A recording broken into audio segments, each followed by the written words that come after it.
வணக்கம். நான் உங்கள் டாக்டர் சேவர்குடியும். அதாவது பார்த்தீங்கன்னா, நல்ல உணவில் கம்பல்சரி நல்லா இருக்க வேண்டிய புரோட்டீன், அதுவும் முக்கியமாக வெஜிடேரியனுக்கு இருக்க வேண்டிய புரோட்டீன் வந்து பார்த்திங்கன்னா துவரம்பருப்பு. நம்ம உணவில் அடிக்கடி சாம்பாராவோ, கூட்டுலையோ, பொரியல்லையோ நம்ம சேர்க்குற ஒரு பருப்புனா, முக்கியமான பருப்புகளில் துவரம்பருப்பும் ஒன்று. அதோட சீக்ரெட்டே வந்து துவர்ப்பு பருப்பு. இந்த துவர்ப்பு சம்மந்தமாக இருக்க எதுவுமே நமக்கு ஆர்டிசிஸோ, இரத்த சோகையோ அது வராது. ரத்தத்துக்கு முக்கியமான தேவையான சத்து அப்படின்னா ஒரு சுவைனா அது துவர்ப்பு சுவை தான்.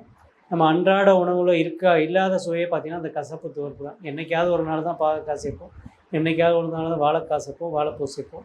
இந்த மாதிரி கசப்பு துவர்ப்பு ரேராக தான் நம்ம சேர்க்குறோம். தினசரி உணவில் நமக்கு இருக்கணும் அப்படிங்கிறதுக்காக தான் நம்ம துவரம் பருப்புன்னு ஒன்று சேர்க்குறதுக்கு பார்த்துருக்கோம். ஆனால் அதை என்ன செய்கிறோம் இன்றைக்கி, குக்கரில் வச்சு சிதைச்சிடுறோம். ஆக்சுவலாக 100 டிகிரியில் ஓப்பனில் சமைக்கிற எல்லாமே நல்ல உணவு. நீங்கள் என்ன தான் வீட்டில் சமைக்கிறதுக்கும் ஹோட்டலில் சாப்பிட்றதுக்கும் வித்தியாசம் இருக்கும். ஹோட்டலில் டேஸ்ட்டாக இருந்தாலும் ஆனால் எனர்ஜி வீக் ஆகும். வீட்டில் டேஸ்ட்டு கம்மியானாலும் ஆனால் எனர்ஜி நல்லாயிருக்கும்.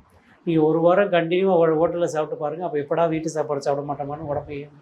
ஏன்னா வீட்டில் சமைக்கிறதுல நியூட்ரிஷன் இருக்குது. ஏன்னா நம்மளோட வீட்டில் இருக்க அடுப்பு பர்னர் வந்து பார்த்திங்கன்னா 100 டிகிரிக்கு மேலே ஹீட் ஆகாது.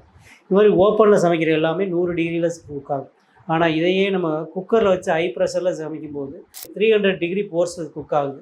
ஸோ அப்போ அதோட நியூட்ரிஷன் வேல்யூவை அது இழந்துருது. அதனால் தயவு செஞ்சு நல்ல ஒரு ப்ரோட்டீன் நம்ம எடுத்துகிட்டு இருக்கோம் அப்படின்னா அது துவரம்பருப்பு. அதை ஓப்பனில் சமைச்சு சாப்பிட்றது, அது முக்கியமாக வெஜிடேரியன் ஃபேமிலிக்கு துவரம்பருப்பு ஓப்பனில் குக் பண்ணி சமைச்சு சாப்பிடுங்க.